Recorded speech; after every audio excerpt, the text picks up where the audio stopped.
To the general meeting for Community Board 2. Hopefully everyone has had a chance to look at the agenda. I will just make a quick statement. Everyone knows that I try to be respectful of everyone's time. And so we have, relative to our frequent discussions, a lengthy agenda tonight. We have 3 action items, which is something we haven't had in a while.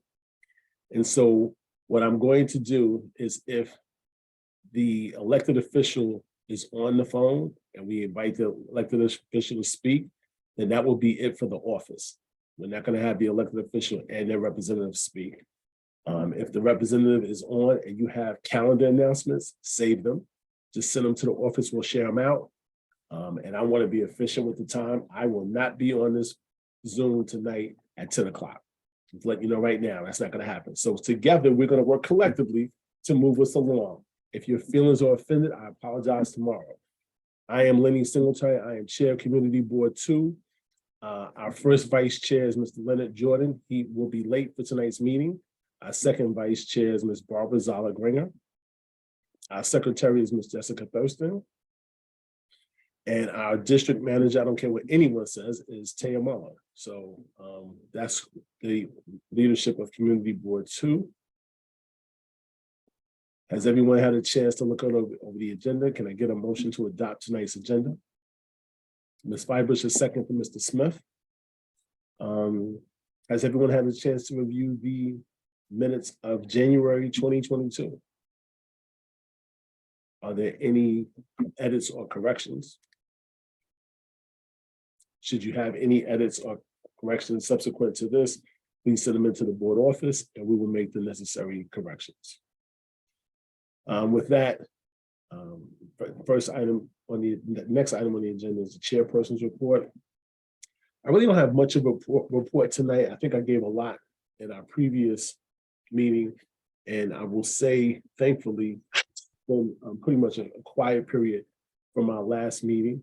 What I will remind everyone is that we're in a very interesting period because there's a lot of activity going on within the district. And so I just continue to remind everyone that should you come across different items that are of interest and should be alerted to the board office, please feel free to contact us via email, via phone, whatever resource is the right method for communication. I also encourage everyone to participate at the various committee meetings because that's where we really do the work. The items that are coming before us tonight don't start and initiate at the general body, they really initiate at the committee level. So to the extent that you have the time to do so, I encourage you to please do so. And with that, that will conclude my chairperson's report for this evening. We'll move to item number 5, elected officials and dignitaries.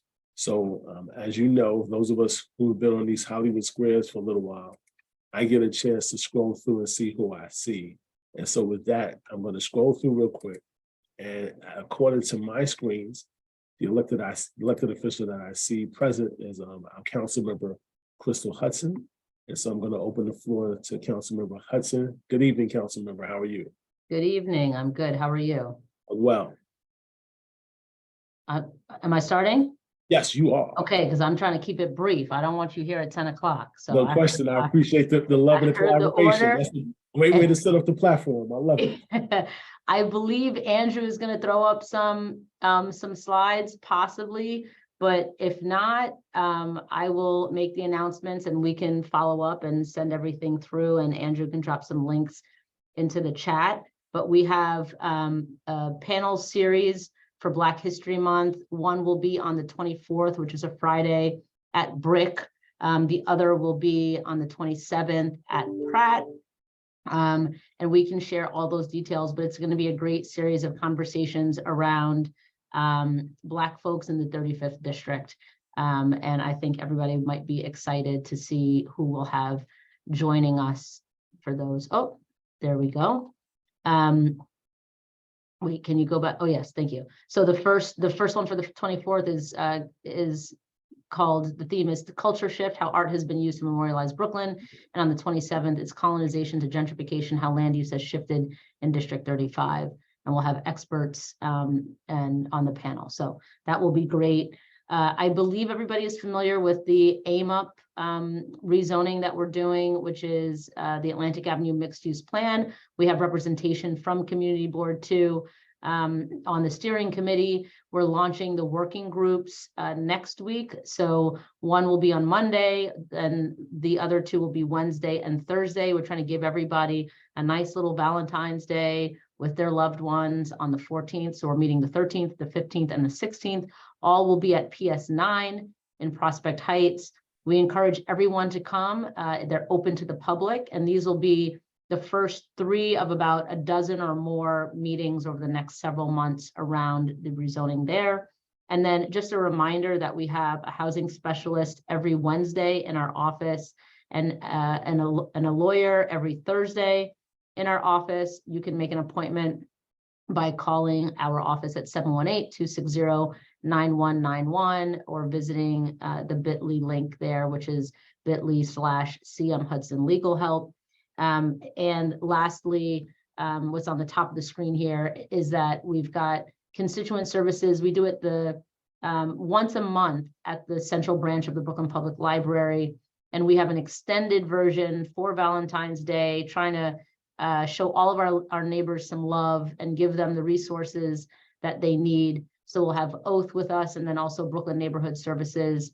And we provide all services for constituents, but particularly older adult support, housing and tenant support, and financial education. And that is it from me. It's good to see everyone. Thank you for having me and for giving me a few minutes of your time, and enjoy the evening. And I'll be here for a little bit, and then Andrew will be on for the duration of the meeting. Thank you. Thank you, Council Member. Tay, I'm gonna need your help. I'm looking, I don't see any other electeds who are on. Oh, there we go. I see Council Member Lincoln Restler. Council Member Restler. Lenny, it's good to see you. Good to see you too. I just wish I wasn't following Crystal Hudson because she's so good.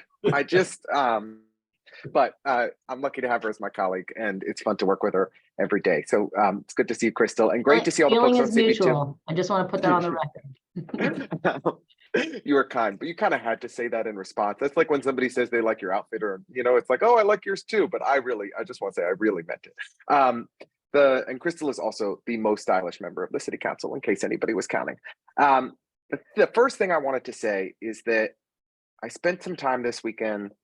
It was last weekend actually, reading over the statement of needs that you all put together of expense and capital priorities in CB2. And I just have to tell you how profoundly impressed I was. I sent an email to Lenny and to Taya just to communicate this, but I felt really honored to be a council member for part of CB2, reading through the priorities that you all laid out to address the health and well-being and safety of our community in such smart and creative and compassionate ways. And as a former CB2 member, I expect nothing less. I've seen the rigor and creativity of this board over the years firsthand, but I read all of my community boards, and CB2 was in a class of its own. So I just want to commend you for the quality of the work you do, and know that it informs the priorities that we push in our office as we go through our own expense and capital funding and try and identify projects around the district. So hopefully we'll be able to make a number of big CB2 priorities happen. A couple recent things that we've done that I just want to highlight. We had a great town hall with the Borough Hill community, one of our neighborhood town halls, about 2 weeks ago. Over 100 neighbors from Borough Hill came on, talking about all kinds of great issues to address and getting updates on for everything from the jail to 3rd Avenue reconstruction to the project at State and Evans the DDC is working on. We heard from a number of agencies pushing the Smith Street bid forward and so much more. So we have a recording that the Borough Hill Association has been distributing, and if anyone wants to get that, we can share it as well. We also did a great walkthrough with Keith Bray and the DOT team in the Borough President's office on Atlantic Avenue to advance plans to improve safety. I know it's been a priority for Crystal in her portion of Atlantic, and for the borough president along all of Atlantic, and it's certainly a big priority for us from 4th Avenue down to the water. So from turn signals on Court and Atlantic to addressing the terrible pedestrian access toward the Furman and Columbia intersections by the Brooklyn Bridge Park entrance, to pushing for mid-block crossings to really slow traffic down. Atlantic Avenue has been unsafe since I was born, and long before it even, but I certainly know it from my time as a kid, and we need to make it safer. We can slow traffic down and make it a more dynamic main street for the businesses and for the community. So we are pushing along on that, and we'll keep folks posted. We also working with Crystal and Antonio and Shahana and a number of other electeds, just in a letter to DDC and DOT to move forward on a $32 million capital project that they have funded to do safety improvements at 5 key intersections along Flatbush, at Livingston, Schermerhorn, State, Atlantic, and Pacific intersections with Flatbush. Unfortunately, DOT and DDC's timeline is to complete this project in 2029 when Crystal and I term out of the city council. We are not going to let that happen. I've spoken to the DDC commissioner personally. We're pushing to get these critical safety improvements and done that would expand pedestrian space. And we're hoping that DOT will be coming to the community board in the months ahead to share ideas and get your feedback for how we can make this project a real success. Because $32 million is real money, and we have seen far too many fatal crashes and incidents in that area that we can address.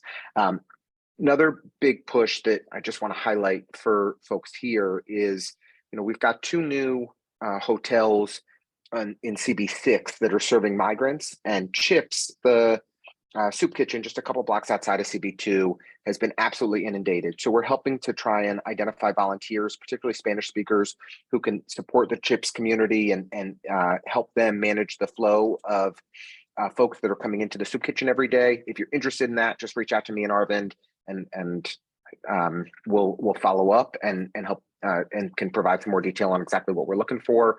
And then 2 other upcoming events. We are doing a great event with Antonio, with the borough president. It's a community resource information series at the Brooklyn Heights Library on February 21st at 6.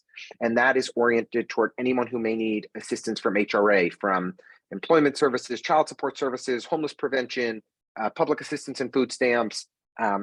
We've been, due to understaffing at HRA and every city agency, it's been taking far too long for people to get access to the benefits and support that they need. But we're bringing the agency on site to make sure that anybody in our community gets the help that that they deserve and support. And then lastly, we're making a real big push around improving the health of our trees. So in early March, when the weather warms up, we're going to start doing tree care events in every neighborhood in the district. We're starting in Borum Hill the first week of March. If you're interested in getting involved in our tree care events, we're cleaning out tree beds. We're laying down processed compost and doing and watering as needed to make sure that our tree beds are in good shape. So we'd love to get you involved as part of our street tree teams. And as folks may remember, we are funding 3,400 trees across our district over the next 4 years, so that every single available tree bed in District 33 has a tree in it. They are nature's solution to the climate crisis, and we need to expand tree canopy all across our district, and we're going to make it happen together. It's great to be with you all. I will stay on as well and listen in with Crystal, but I just want to shout out my teammate Arvind Sinwani, who covers CB2 for us, and is while he lives in Crystal's district, we're very lucky to have him working in ours, and he's just been a tremendous asset for our team and for the office and for everybody in the neighborhood. So I just want to thank Arvind for everything he does, and he'll be on here as well. Thank you, Lenny. Thank you, Lincoln. And again, thank you for the kind words about the district needs statement. That's a nice shout out for every member of Community Board too. There is no more of a collaborative effort than that process. Maybe thank you and all of the city council for acknowledging the effort we put into it. Now, hopefully we can get our requests satisfied. But we're going to push. But Appreciate I mean this. I mean the comments from bottom of my heart. I was deeply impressed. I really want to thank you all for the work. I really, really appreciate it. Thank you. Next, I'm going to call on Senator Andrew Gounardes. All right. Good evening. Thank you, Lenny. Good evening, everyone. I am actually in the car back down on my way from Albany to come back home to Brooklyn. I promise I'm not driving, but I did want to pop in and just say hello to everyone and just send some quick updates on our office. And thank you for letting me follow Lincoln. To those, everything he said, I would just say ditto. We are working in partnership with him and with Crystal on a lot of the things that I heard him talk about. The HRA event with the Borough President's office, my office is also helping to sponsor that. We actually now have bi-weekly office hours in Brooklyn Heights at the Brooklyn Public Library. We're going to be there every other Wednesday afternoon, so that if you need to talk to someone on my staff in person, or you can't make it down to our other district office, you'll have a chance to kind of meet our staff there at the Heights Library every other Wednesday afternoon. And I'll put some more information in the chat about that, or you can just reach out to our office and we'll send you the details. Right now in Albany, it is budget season. The governor released her budget proposal last week. The way that this works is that the governor has, I would say, like 85% of the leverage when it comes to what the budget looks like, but the legislature gets to really push and prod and really try to make a lot of changes to what the governor submits, so that we can ultimately end up with a final product that invests in the things that we need to be invested in by March 31st. So a couple of things that I'm focusing on in terms of the budget this year that you'll hear me talk about, and hopefully we can deliver some wins on. Number one, first and foremost, is MTA funding. We have to really rethink how we're funding the MTA. The MTA has a financial cliff, $1.6 billion shortfall. The governor's proposed a $1.3 billion rescue plan. In long-term funding. It doesn't cover everything we need, and we know that everything we need is just for the status quo. We got to be pushing for more service, more train service, more bus service, especially as commuting patterns and travel patterns are changing, reflective of how people are using the transit system differently. So this is going to be a big push for me.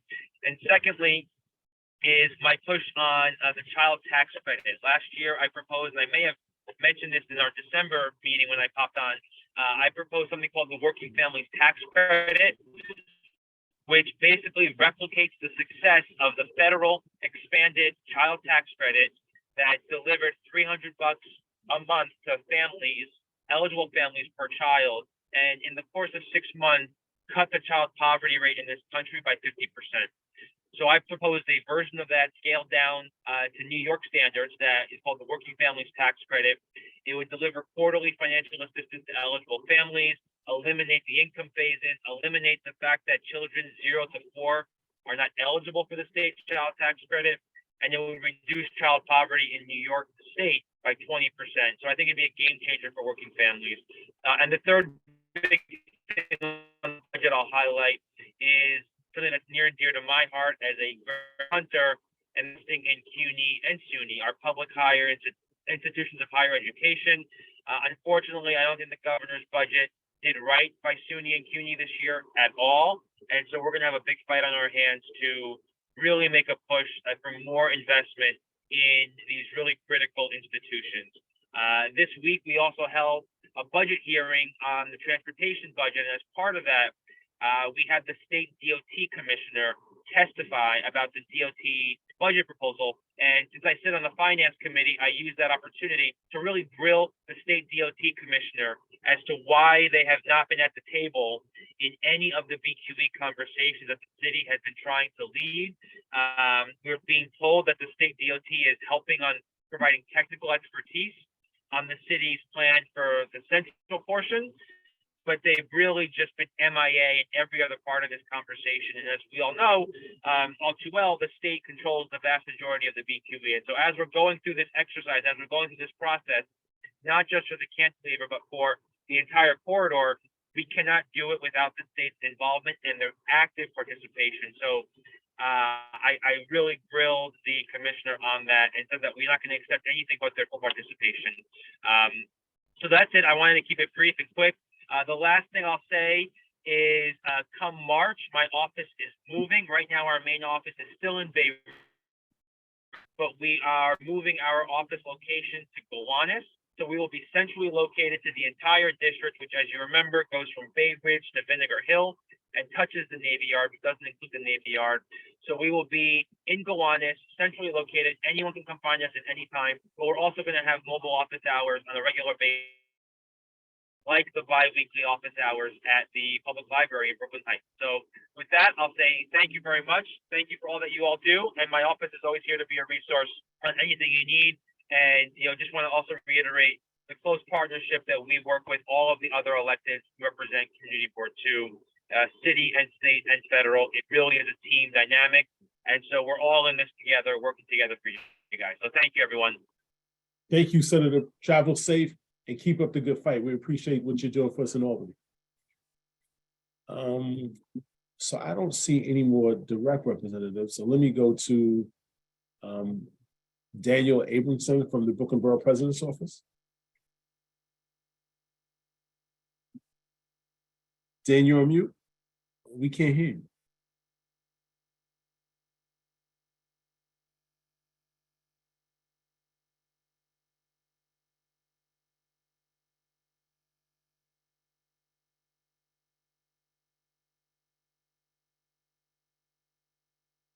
So let me do this while Dan is working through his technical difficulties.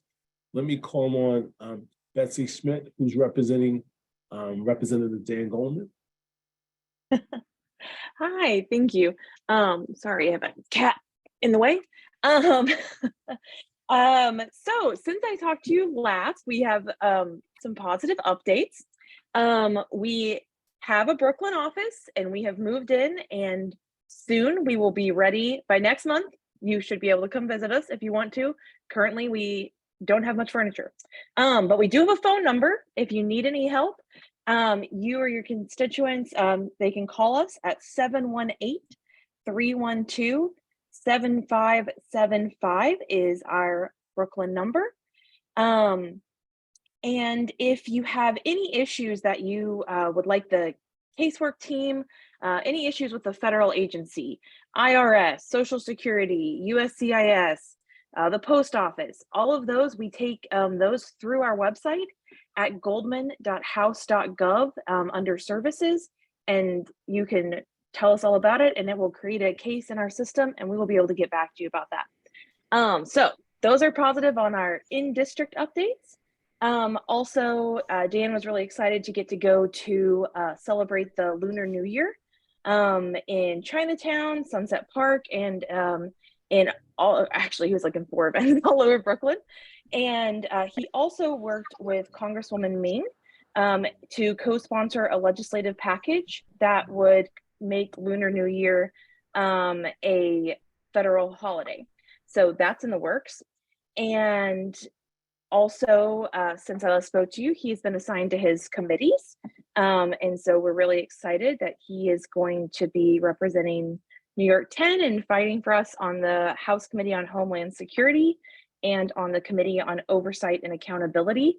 They had a hearing today about a certain laptop, an issue. And and Dan was there really speaking truth to power in that, and making sure that even though we're in the minority, that we're making sure we're fighting for what people actually care about in these committees. And finally, I'll just bring up too that on January 27th was Holocaust Remembrance Day. And Dan has introduced the HEAL Act, Holocaust Education and Anti-Semitism Lessons Act, that will direct the U.S. Holocaust Memorial Museum to conduct a study of Holocaust education efforts in public schools nationwide to see how we can better teach and pass on the lessons that we really should have learned. And we're not sure we did. So we're gonna keep working and fighting for that as well. Yes, I think that is all for now. I sent over our community board report, so that should be in the chat as well. And that also is our phone number and contact if you will need to get a hold of us that way. Thank you so much. We appreciate the updates. Looking forward to the new office and good luck on the move. Thanks. Yeah. All right. We're going to go back to the Borough President's office, and I'm going to call back Dan to the microphone. Good evening. Can you hear me now? Yes, perfect. Awesome. Apologies for the technical difficulties. It's good to be with you all. Just wanted to recap some events we had over the last month or so. As many of you are aware, we had our State of the Borough on January 10th. Thank you everyone who came. We also had a Three Kings Day toy drive in Sunset Park with Councilmember Avelas.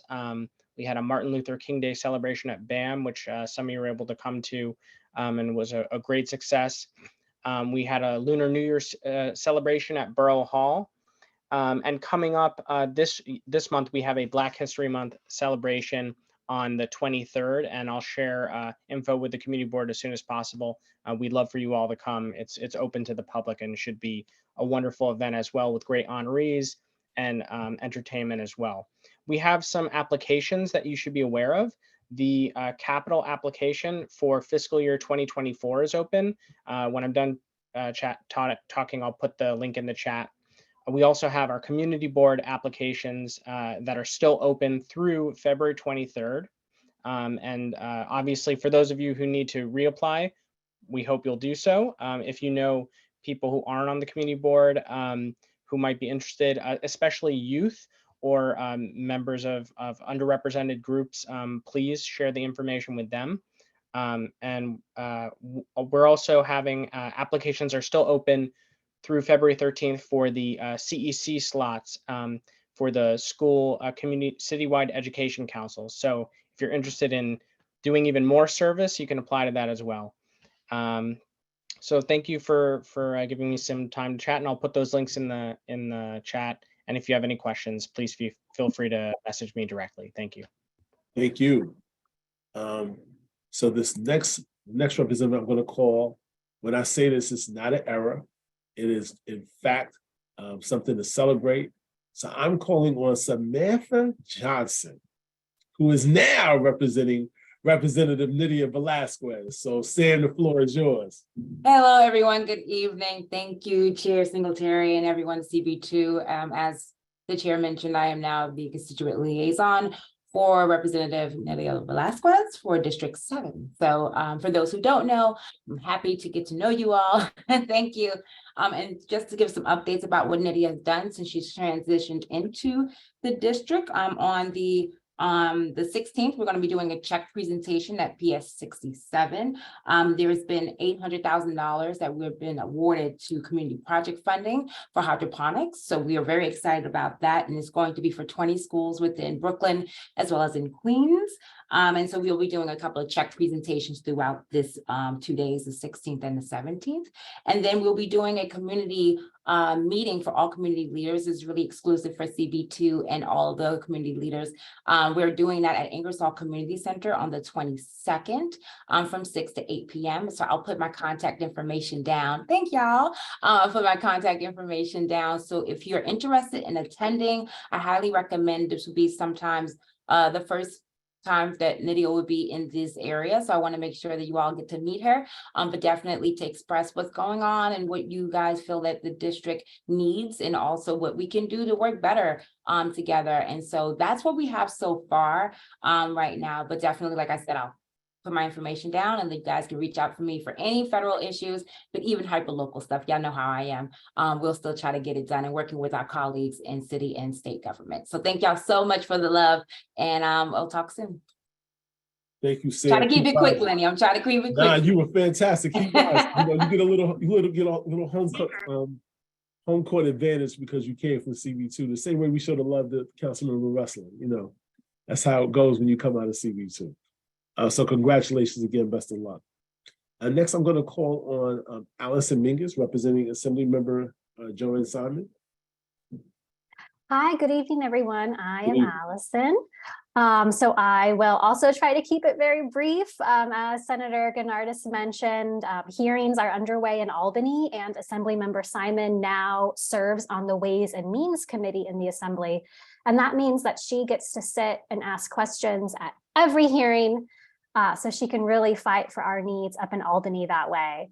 Additionally, yesterday she held a press conference on her bill to lower the legal blood alcohol content from 0.08 to 0.05.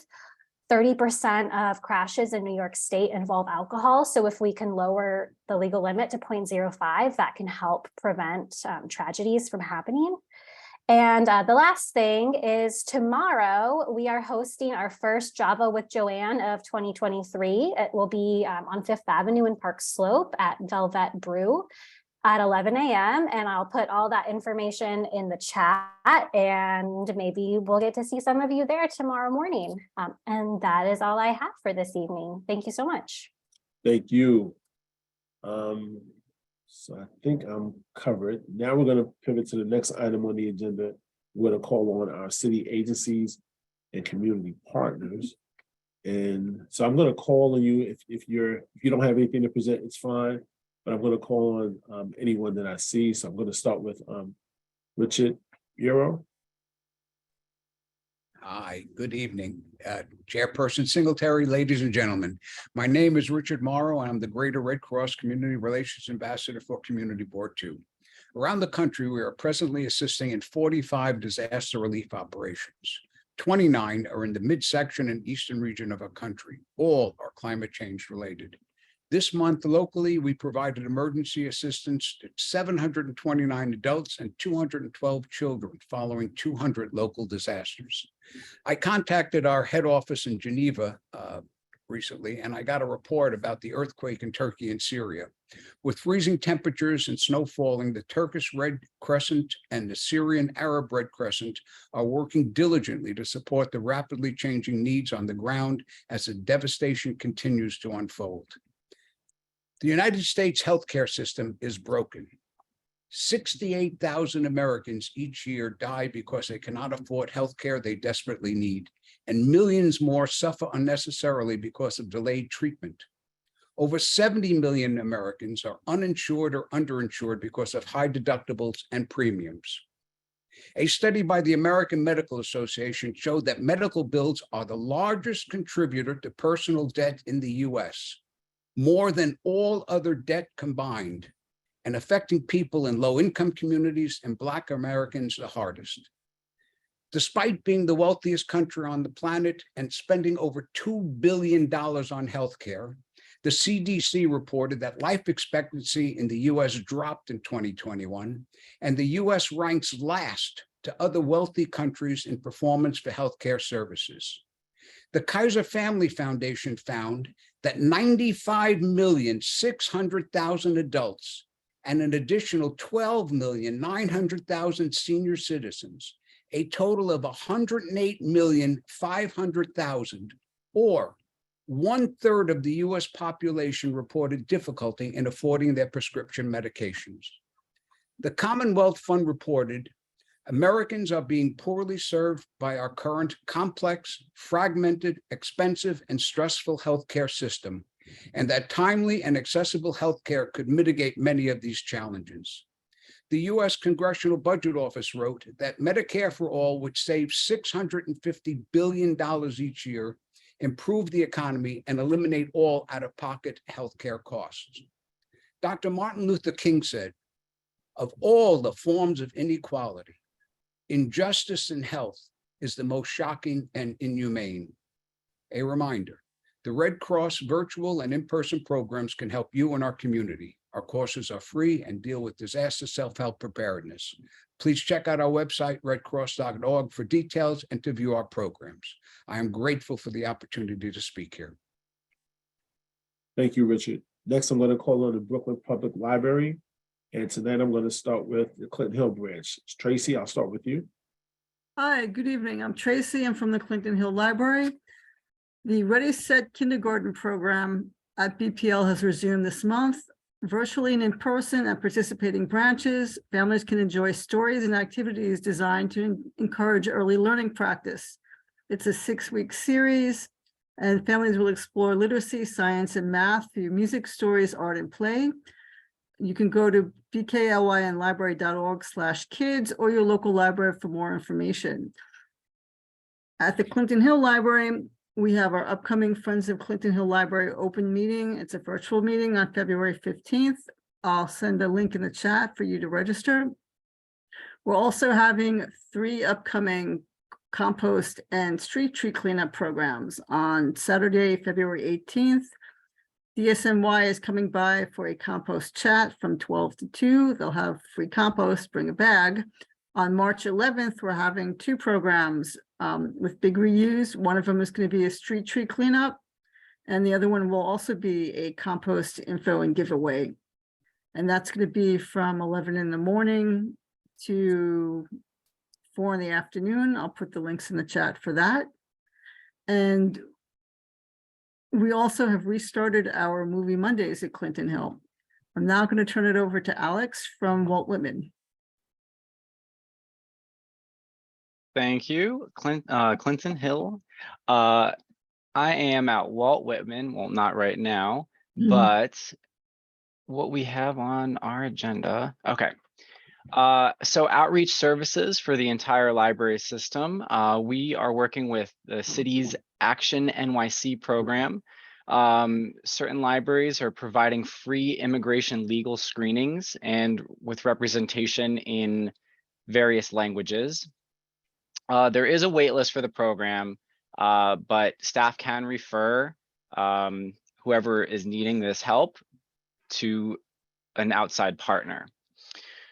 Also, our senior debate program is going strong at the Central Library. So if you know any older adults that are interested in participating, go to bklynlibrary.org/olderadults. It's a lot of fun. You can sit into some of their programs to see how they go. Now some updates from Walt Whitman. We also have some film programs going. We have Thursday afternoons from 1 to 3:30 every other Thursday, and on Fridays from 3:30 to 5. The Friday ones starting next month, we're transitioning into a family film Friday. So it'll be rated PG, mostly like Disney style movies. The Thursday ones are more adult oriented.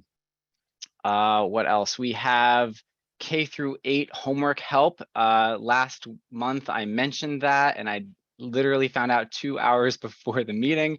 Now it's all concrete. It's on Wednesdays from 4 to 5:45. And then we also have our chess program. We have an instructor coming in. He's there on Wednesdays from 5:30 to 4:30 to 5:30. And that's it. Over to Maria Elena from Adams Street, one of our newest members. Hi, everyone. Thank you, Alex and Tracy.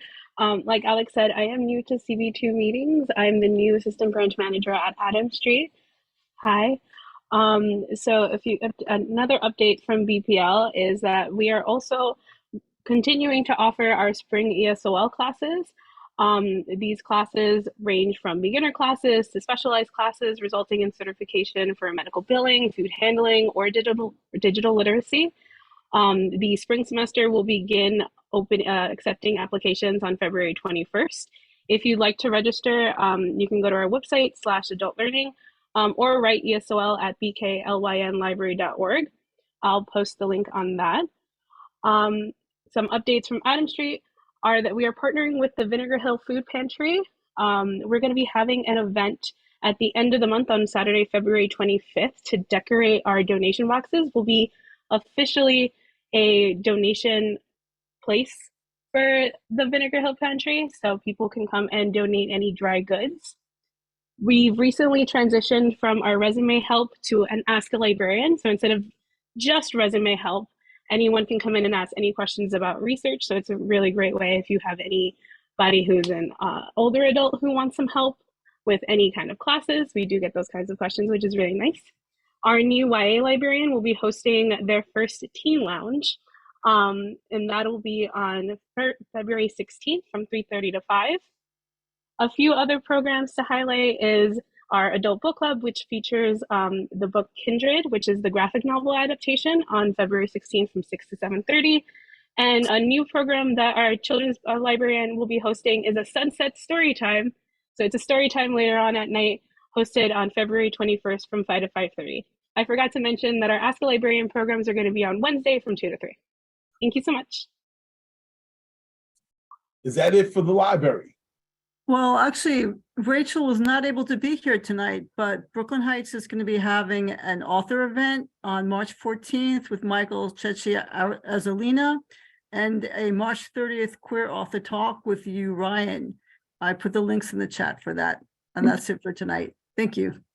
Thank you, Tracy, and thank you to Alex and is it Margalina? Maria Lena, but everybody calls me Maria, and it's totally I stand fine. corrected. Maria Lena, thank you all for tonight's updates and the work that you do at the Brooklyn Public Library. Thank you. Our next representative this evening will be Cynthia McKnight for Community Education Council 13.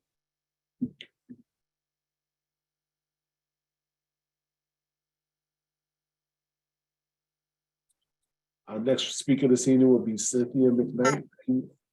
Yes, can you hear me? Can you hear me? Okay, just.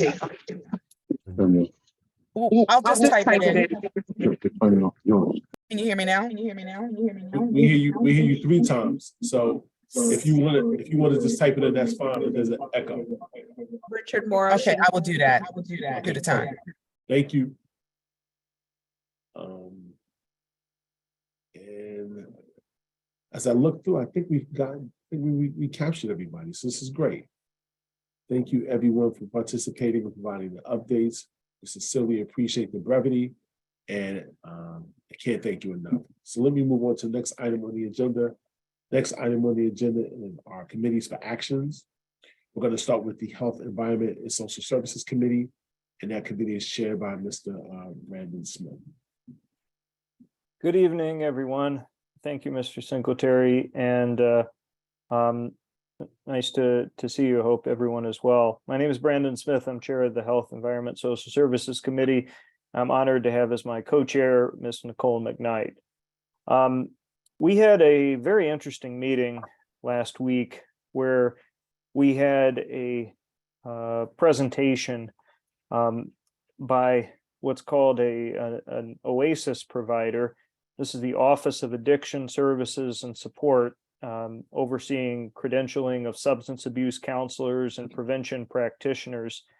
We haven't had a presentation like this in a couple of years, and what was notable about this presentation, which was for an entity called Unincarcerate America, it was slightly different than many of the previous applicants that we've had, just in the nature that our last couple of applications have been providers like Brooklyn Medical Plaza, Phoenix House, who've been bringing new services into their existing operations. And what was interesting about this provider was it's sort of a new provider that is seeking to offer these services within Community District 2.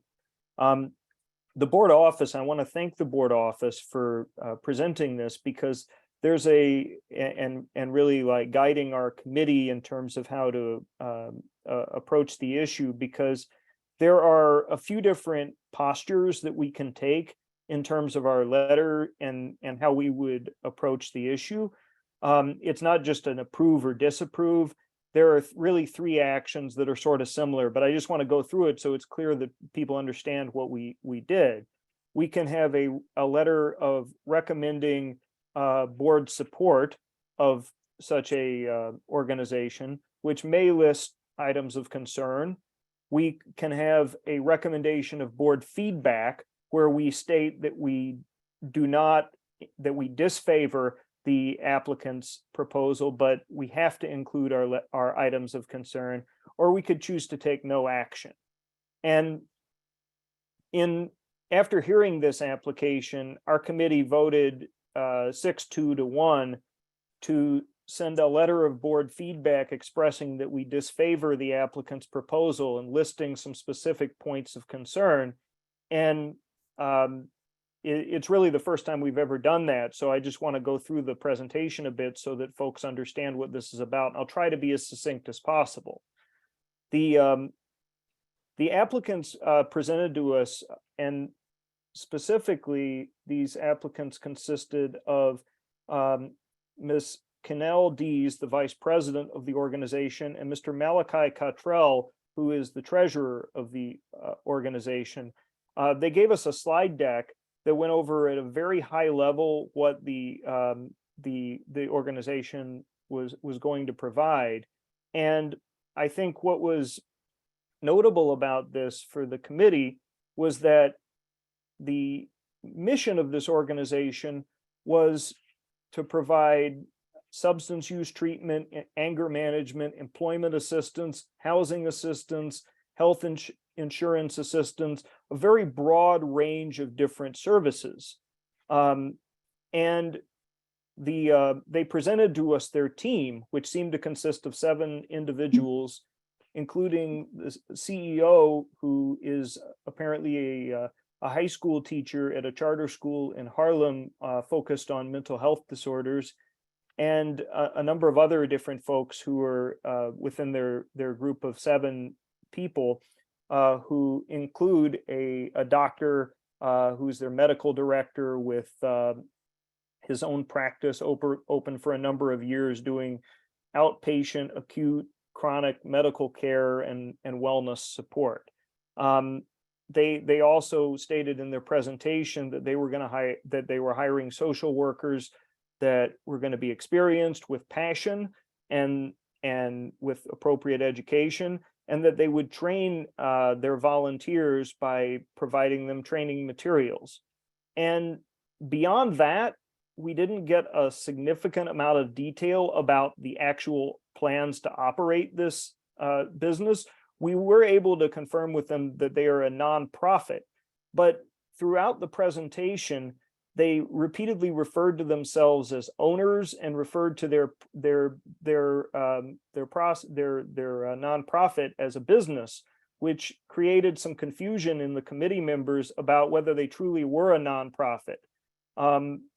In terms of the business operations, the committee asked questions about some basic elements of running a organization, like where do you plan to get your funding? How many people do you plan to serve? And in response to where they plan to get their funding, they told us first that it was going to be mostly self-funded.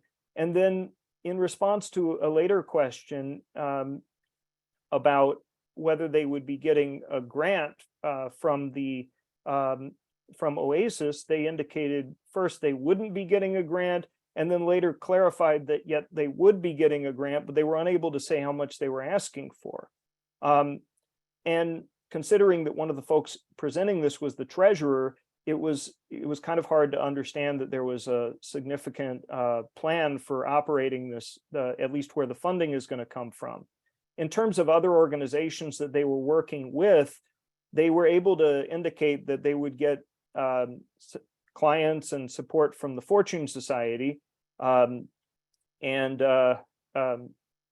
beyond the Fortune Society, they weren't able to name many other organizations that they were planning to work with.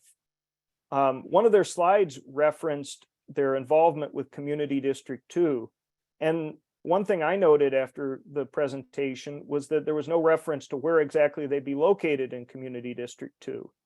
They indicated in response to my question that they would be that they were looking to be at 247 Water Street, which is a commercial building in the Dumbo/Vinegar Hill area, but they were still in talks with the landlord at that location, and that they really could be located anywhere in Community District 2 because they had some other locations that they were looking at as well. In the course of the questions and answers, we tried to get an understanding about who else they'd be planning to work with. They indicated local schools, court systems, but there were very few specifics about exactly what these organizations were, how they would be working together. And at the end of the presentation, and in respect of how they were involved with Brooklyn Community District 2 specifically, it seems like that all these 7 people are New York City residents, but they didn't provide any other details of any further connections to Community District 2.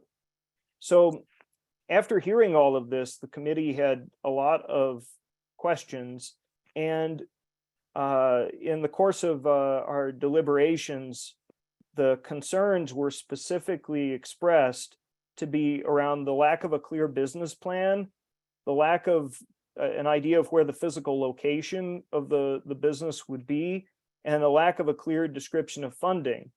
The committee also expressed the lack of a clear legal status and registration as a nonprofit as a concern. There was some discussion about that, and the folks there presented documents that purported to show that they were actually registered as a nonprofit. But I just want to stress there was also this discussion at the committee about whether they were truly sort of operating with a nonprofit mindset, or if they were running it sort of as if they were planning to run it sort of as a business.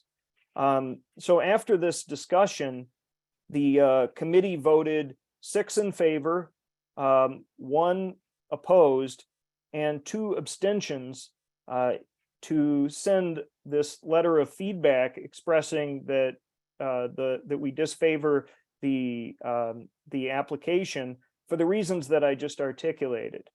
And I understand after the committee voted and after the meeting adjourned, the organization contacted the board office and indicated that the CEO would be willing to come and speak to us at a future meeting, and also that Oasis, the state agency where this is going to go, would be willing to push back their letter deadline. But I think aside from that, I can take further questions, but our motion was made and raised in that manner, and that was the resolution of the matter at the committee. Thank you, Mr. Smith. I'll entertain a motion to accept the committee's recommendation. Mr. Meyer, second, Ms. Christopher. Is there any discussion on the motion? Mr. Flanoy? Yeah, I was going to actually make a motion also, but it comes down to simply this. Mr. Smith, it seems like you covered all bases. So you looked at all options and you asked all the questions, and they weren't really prepared to give you the succinct answers that you're looking for. So it looks like to me that if they want to come back, they can do that and address all 5 of the items that you mentioned. But otherwise, I think we should move forward with the recommendation that the committee gave, which was basically recommend a letter of concern. Ms. Hahn? Can you explain the 1 vote in opposition? If there was any reasoning behind that? Absolutely, yeah. The 1 vote in opposition, the member indicated at a point later in the meeting that the reason that they may have felt that way was because as I stated at the beginning of my presentation, these were effectively not what you might think of as an established service provider. These were folks who were trying to do this for a new engagement to start their own nonprofit, and that person felt that perhaps we shouldn't hold them to the same level of expectations that we should hold established service providers. I'm not offering my view on that. But I believe that would be the concern that the 1 person who voted in opposition had. Ms. Ali? Yeah, I just want to say that companies that do this type of business, they do a lot of good and they reach a number of agencies. And I think if they're willing to come with clearer answer, perhaps the presenters didn't know the answer to give and therefore they hesitated. I would like that we give them the opportunity to present again, and then if they fail to provide succinct answers, then we should send our letter. Mr. Augustus?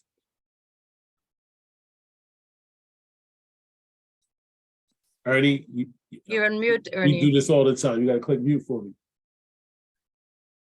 Yeah, I was a little concerned about, I wasn't at the presentation, but what Mr. Smith reported just now is a little disturbing. you're either a for-profit or a not-for-profit. You're either incorporated as such or you're not incorporated.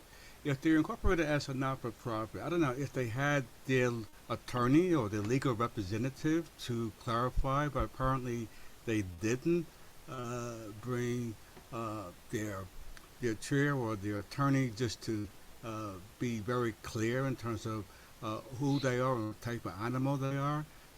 But if they can't combine both, so I commend the committee for its due diligence. I guess it'll be up to Oasis finally when they run their background check to make the final determination. But it was a little disturbing. So I would agree that they could either come back or we can just drop the matter. Ms. Anadu? Yeah, I just wanted to say I was part of the presentation. I think as part of the HES committee, that was the first time I had been part of one of those conversations. And interestingly for me, obviously the other type of applications that come in front of us are around liquor and businesses. And for me, listening to them and given the importance of the type of work they're trying to do, it feels like we have a bigger responsibility to make sure that they will actually continue to be an ongoing business and be there for the people they're trying to serve. And we, at least in my vote, it was around the idea and just providing, context, not that anyone asked, but just the idea that if someone is here to do that kind of service, I need to know that they will be here and not have to close their doors in a few months after they've started, potentially helping people. Thank you. So not here seeing any more discussion. This is how we're going to do this tonight, because this one, I think it's going to be helpful for the secretary to be clear on who's voting how. So at the bottom of your screen, there's a little button that says reaction. And when it's time for you to vote, the way you choose to vote, you're going to raise your hand. And once we call the vote and you raise your hand, take your hand down so I can go through the next series of votes. Okay? Is everybody good with that? Well, before I call the vote, let me go back to Rachel again, who has her hand raised. Sorry, yeah, I'm just a little bit confused. I thought I heard a mention of there being paperwork or something to show that they were a non-for-profit, and it seemed like my understanding, my listening comprehension skills told me that the main thing that was concerning about the business versus nonprofit thing was related to just the language that they were using for their titles. Is it possible to just get more clarification on that? I'm happy to give further clarification because I think, but I just want to represent, I can't give I guess the most ultimate clarification of this. I can say during the course of the meeting, the applicants presented themselves as a nonprofit and they showed us paperwork that purported to indicate that they were a nonprofit. And while this is going on at the meeting, there were also these discussions about how they were representing themselves during the meeting.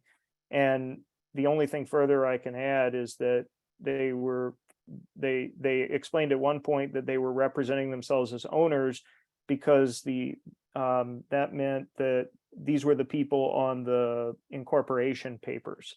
So I think that folks may have different views on the subject walking away from it, but we definitely saw paperwork purporting to indicate that they were a nonprofit, and beyond that I don't know. I would just urge that it isn't necessarily our role to determine whether they are a nonprofit or not, but it's just something that came up in the conversation. And so let me just add this real quick. I want to put this in the right context, and I think Rachel's question is a fair one. Let's bring this back. The status of nonprofit is not of materiality for Community Board 2. That's what the Office of Addiction Services and Support will vet. The state will vet that. There's a process for that. The concerns that were raised about the work that the presentation showed that the organization will or will not do, I think are valid. So I want to compartmentalize what we're dealing with tonight. Number two, just so we're clear, so when I call this vote, you're voting in favor by yes of the committee's recommendation to send a letter of concern. That's all that the committee presented to us tonight. These additional options only serve as an FYI. That's what was presented tonight. We're going to vote on the committee's motion.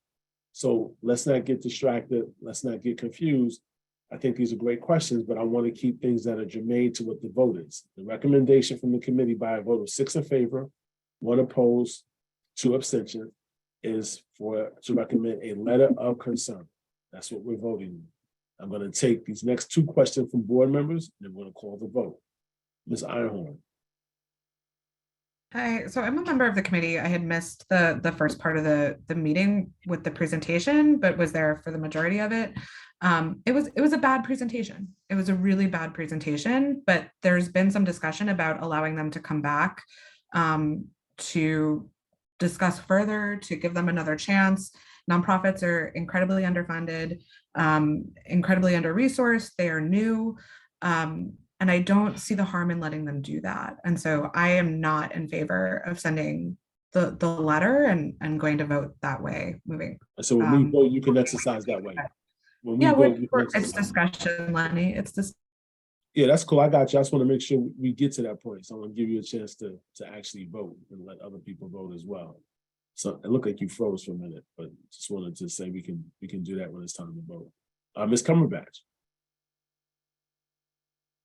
Well, I was going to say in terms of the 501(c)(3) that did not come up, just for a little clarity, until after we did our vote, even though that had no bearing on our decision. Barbara. Well, in looking at that action report, it does say an option is to invite them back March meeting.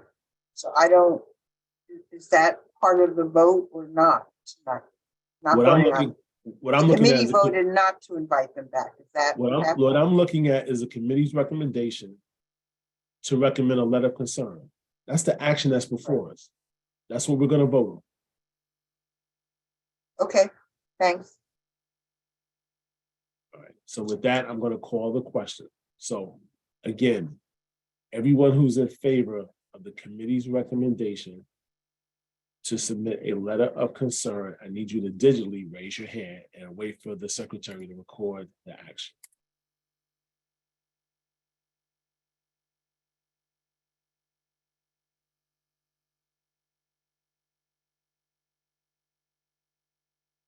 Oh, Got it. You got it? Okay, now I need you to lower your hand, please.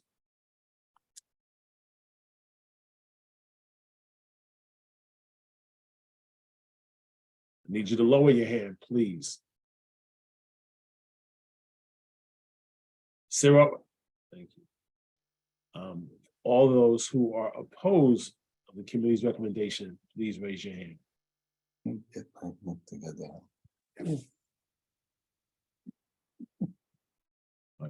I'm sorry, who's iPhone 2?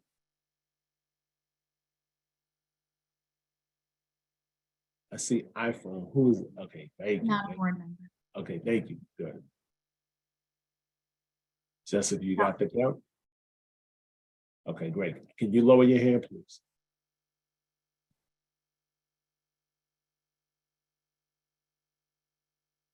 Is there anyone who is abstaining from tonight's vote?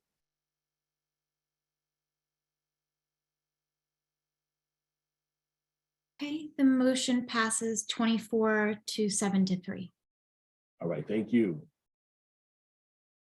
Taya? Yes, Chair Singletary. So before you draft this communication to the agency, you and I will discuss the language to put into the notice, okay? Absolutely. Perfect, thank you. Thank you everyone for participating in that action item. The next action item is land use. The chair for that committee is Mr. Gordon, Carlton Gordon. Thank you very much, Chair Lenny. First, we thank Dorothy Christoffen, our co-chair, who helped to draft the what we're about to do this evening and the discussion on this matter. And also thank the work for our secretary who has worked very hard to keep us, has done a lot of work on our matters as well. All right, now, what we have, and I have to start at the beginning on this one, because a little bit of history is important. Metro Tech has worked on that area of, let's say, along Myrtle Avenue from J to about Willoughby and Flatbush, and built up what we have today. In that area, there were four 3-story houses that were moved and recovered, so to speak, and moved to Duffield Street along, let's say, right by the St. Boniface Church, the Brooklyn Deli, and then there's a new expensive pizzeria right on that. But the main thing is that they've been moved to that particular area.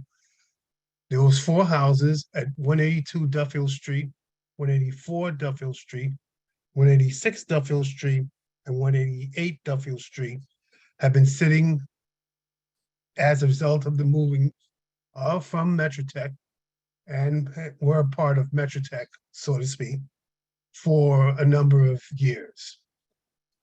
The houses have been empty, unoccupied, and still remain unoccupied as of tonight. Now, it's been concern about the condition of these houses, even though now they did receive landmark status. And at our last meeting, Bill Vinicombe, who is an old board member, board active officer, came to us and asked for for us to see what we can do about these houses. Apparently, there's been some concern that the houses are slowly beginning to deteriorate. At the same time, on December 27th of 2022, Metro Tech, which held the title to these houses, sold the buildings to a limited liability corporation. They now have these buildings, at least these 4 houses, 2 which are brick houses and 2 which are wooden houses. Again, they are not occupied. But we are very concerned about the status of these houses, and we wish to see that these houses remain, at least standing and hoping. As a result, especially for us, Darcy Christoffen did some work along with Bill Vinicombe to try to get and see what the status of these houses are physically. And as a result, one of the things we did at the last meeting was to vote to bring an action to notify the Landmarks Preservation Commission to try to get them to notice the houses, take a look at the houses, and to try to keep the houses in decent shape. At the time, we received no information from the owner. We don't know who the real owners are. It's a limited liability corporation, which could be anybody, but a limited liability corporation does have the deed to these houses. We moved at the meeting, and it was granted 11-0-0 for us to ask the board. The board will then ask the Landmark Preservation Commission to keep to try to take an action for the preservation and the maintenance of these houses, to make sure that they don't fall apart, that they remain a part of the community, and they remain at least in condition. And that's what we're asking.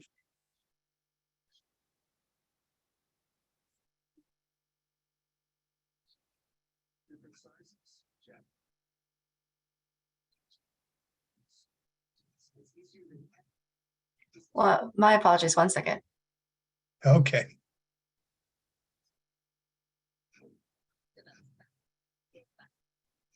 Singletary? Okay. No, Oh, by I'm the here, way, I'm here, yes, I'm I here. did, I'm and I did multitasking. not I'm mention, here. yeah, but I forgot to multitasking. mention, of course, our secretary is Karen Johnson, and thanks to Karen Johnson for the work that she's doing for us and the hard work that she's given, and especially in balancing both her business Thanks, and the work Carlton. that she does for us. We should appreciate that. Thank you. Okay. So, so, I'll entertain a motion to accept the committee's recommendation. Mr. Flournoy, can I get a second? Mr. Meyer? I'll second it. Mr. Meyer, Okay, any discussion on the motion?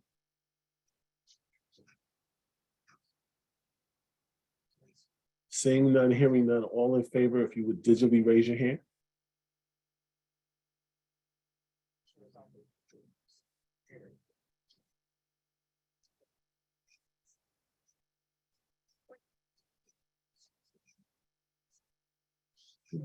Got it. All right. Hi, Would you this is please- Cheryl. Would you please lower your hand? I'm in favor. I'm sorry, who was that? Cheryl Gills. I'm Oh, calling in that on was my Gels. phone. Okay. I missed How are Gels. you? Thank you. I'm in Good. favor. I'm Okay, in I favor. got you. Okay, all right, Thank you, Ms. Gill. all right.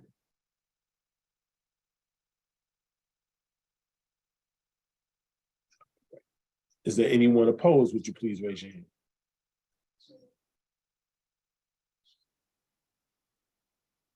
Is there anyone abstaining? I'm sorry, Rachel and Mr. Jordan, is that opposed or abstaining? Abstain. Okay, I abstain, Mr. Okay, Chair. perfect. I wasn't here for the discussion.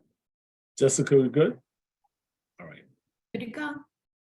And let me just for completeness, let me just do this one more time. Is there anyone abstaining? Okay, great. Thank you. Thank you. The next action item is for transportation and public safety. The chairperson is Sid Meyer. Good evening, everyone. Esther Bounce, my co-chair, and John Quinn takes the minutes. This was really a very interesting presentation by the Bridges for People.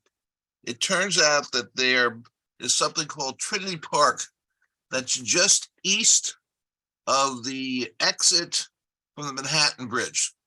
It covers an area between Gold Street and Sands and Nassau Street. And coming on the will be of where this is located. And it's a total of 6.3 acres that when they built the BQE under the Manhattan Bridge got split up into a number of different sections, right? With one of them being 4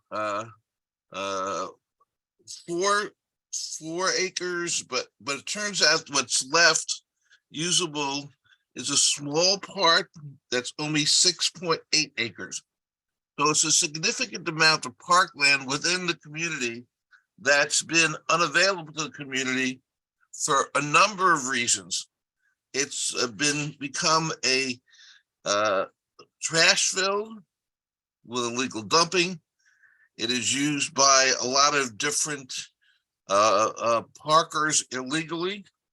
It's got a roadway that has been built, a dirt roadway that has been a rut is probably better than what it's calling a roadway, that supposedly was cut by the Department of Transportation vehicles wreckers that used it as an easy path to get to both the bridge and to the BQE to get people off when they got stuck.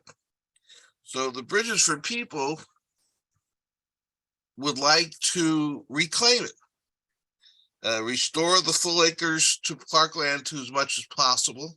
Here and that's a really interesting picture. If you look at your screen, it shows what it was supposed to look like originally without the BQE as a grand entrance to the Manhattan Bridge and exit and entrance.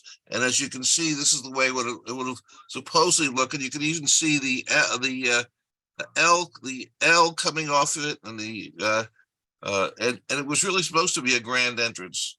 And if you go down, and that's an aerial photo that shows what it looks like now. And you can see all the illegal parkers. You can see the roadway that goes from north to south or diagonal in the pictures. It's a mess, all right? And the Bridges for People did a cleanup with the local, with Councilman Restler. But you can see the people just parked there willy-nilly is probably a good way to describe it. They, in the second picture here, you have two pictures of cars parked all over the place.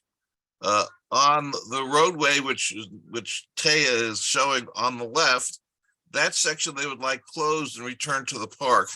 But I think that there's a lot of issues as well. And you know, this was transferred to us from the a park committee, and we asked what action the park committee had taken, and they said they hadn't taken any. This just transferred to it. So what we request, and what the Bridges for People request, and the council members supports, is requesting that the DOT and the Parks Committee work together to accomplish the following tasks: erect barriers to prevent illegal parking in any segment of Trinity Park, and improve pedestrian access to and through Trinity Park in accordance with the Bridges B4P proposal presented to the Parks and Transportation Committee, so the board. Now, I'm sure when they DOT and Parks meet, because that's what going to have to happen, they're going to have to come up with the proposals that probably will have to come back to both parks, mostly to parks, and some to transportation, if it's going to affect the streets. So we fully support the proposal. The vote to propose it was unanimous, 13, no abstentions, nobody opposed. My only comment is that the Department of Parks and DOT should meet with both NYPD and fire before finalizing any design, so they know that their cars can't park there anymore. Now, we don't exactly know who parks there. I mean, we ask, and I have my own opinion who parks there, but I've been told subsequently that most of the parkers there, who are the illegal parkers, are from the Department of Transportation and school teachers. Now, I don't know how true that is. I've accepted the information that was presented to me, but hopefully when Parks and DOT gets together on this, and they talk hopefully with fire and PD before they put up signs and they put up barriers. Now, who do I think is going to have to pay for the barriers? I think that's very simple. I think the council member is going to have to find the money to pay for it. This is going to have to be additional funding found. And since he supports it, and I don't know if he's still on, that is something that the council member and the Bridges for People will have to work out together. All right. And so does that conclude your report? But I have one other point, that the DPR should consider including a dog run in the new design if feasible. And that's the end of my report. Thank you. At this time, I'll entertain a motion to accept the committee's recommendation. Ms. Fibers, second, Mr. Gordon. Is there any discussion on the motion? Ms. Peterson? Good evening, everyone. I have a question and just, I guess, a comment. Sid, can you tell me who are the Bridges for People? Who are these people? It's an affiliate of Transportation Alternatives. That's all we know. There are the three people who presented were all New Yorkers and who are concerned about returning the parks to restore the parkland to the city, something which I'm not a member of Transportation Alternatives, but I obviously the committee fully supported returning the parkland to the community. Okay, so my follow-up to that is when that effort is pushed out. I know, as you indicated, that the Church of the Open Door is there in the backdrop or the side drop, as is Farragut Houses. So I am stating that one, those people residing there in Farragut Houses who have looked at that unsightly section for many, many, many years before anybody came into existence to support that it should be cleaned up. There was never any effort over the years to that point, and that the Church of the Open Door, Pastor Mark V.C. Taylor, should be a part of, or extended an invitation to be a part of a meeting that is going to be discussing that, because the Church of the Open Door too, and its members, some who live in Farragut Houses and some who do not, have been in that area for years and years and years. I would think long before the Bridges for People have come into play. Last point is that anything that is done and or built out or built on, that it should certainly not be used as a section where the whole of the community find themselves not able to come onto the property or access the property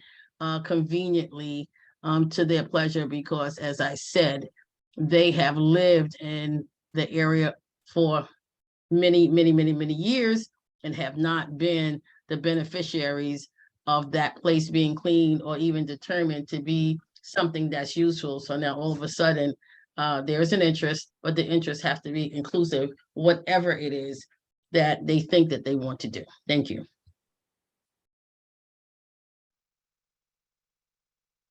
All right, Denise, somebody needs you to take your hand down for me. Ms. Christopher?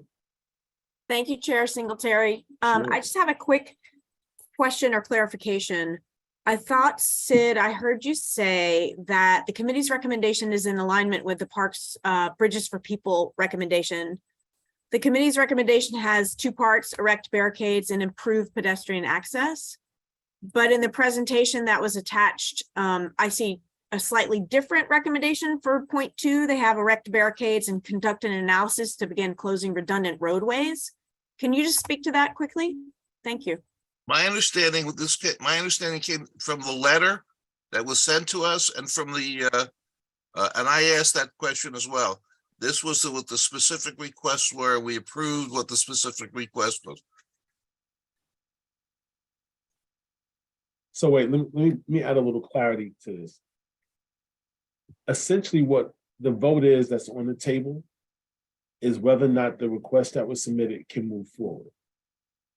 If we vote tonight in favor of the recommendation to move it forward, DOT and Parks have committed that this will go through a design process and a full review. So they have to do an analysis before they can determine what the final design will look like. And it would, as customary with those agencies doing anything of that nature, it would also include other opportunities for neighbors and surrounding community members to engage and give feedback and ask additional questions.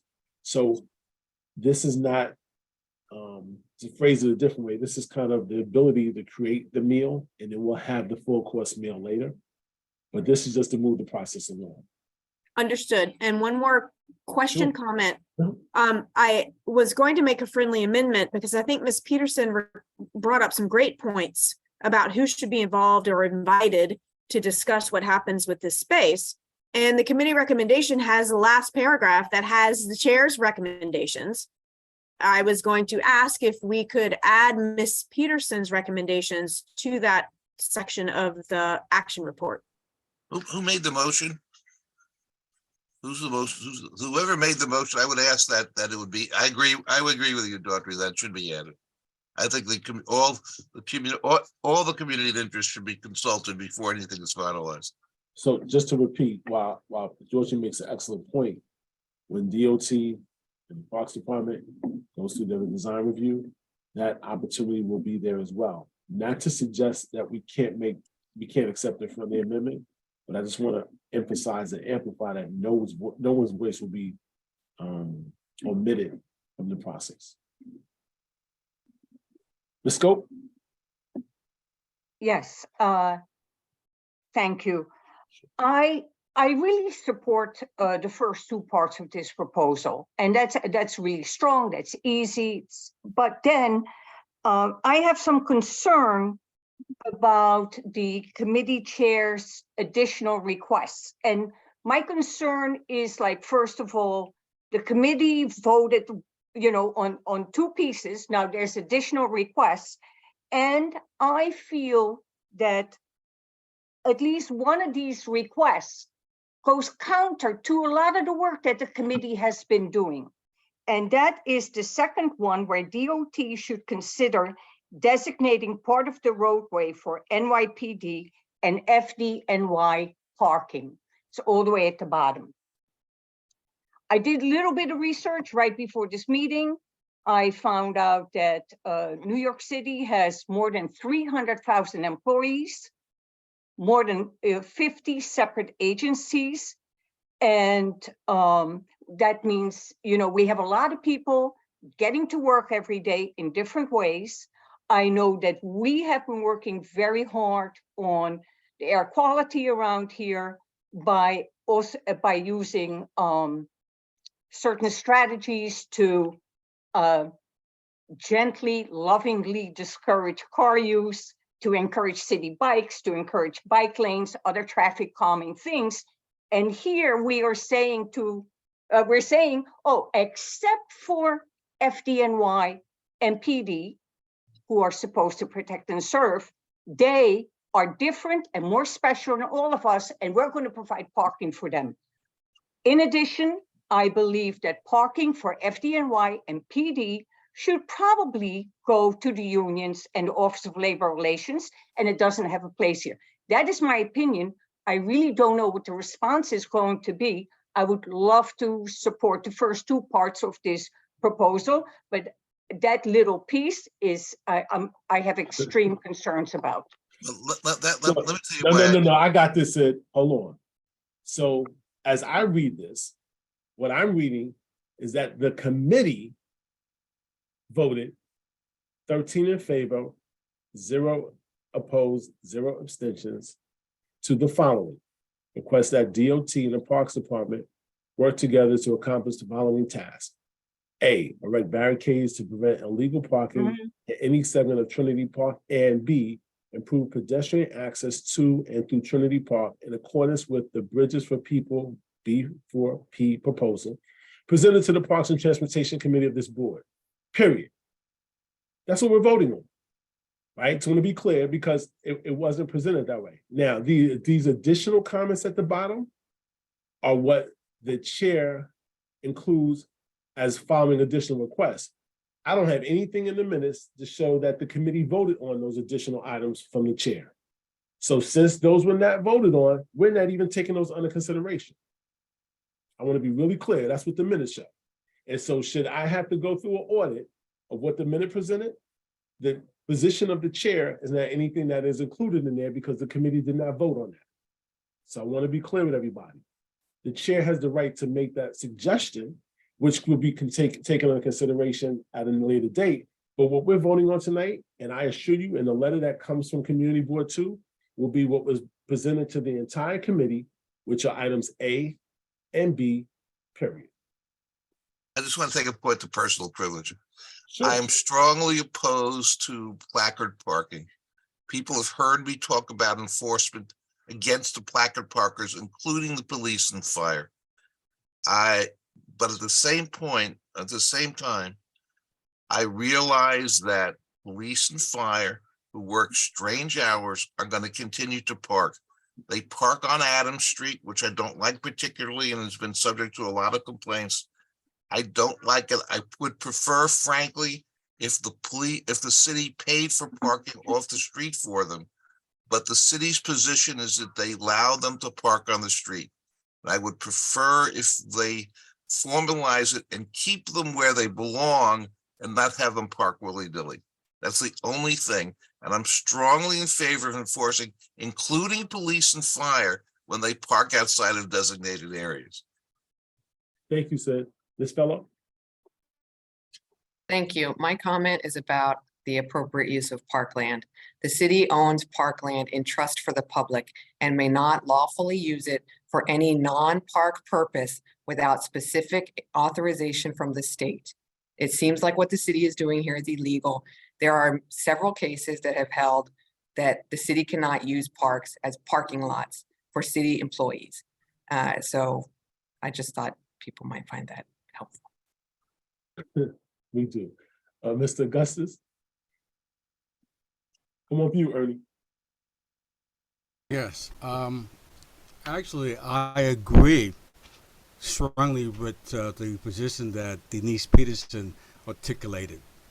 You know, it has been the want of the city administration to basically suppress the community's voice. That's the modus operandi. Yes, Target and the Church of the Open Door, they've been excluded. We listen to advocates. They bring it, these are their initiative. They have access directly to the elected, to the exclusion of the community.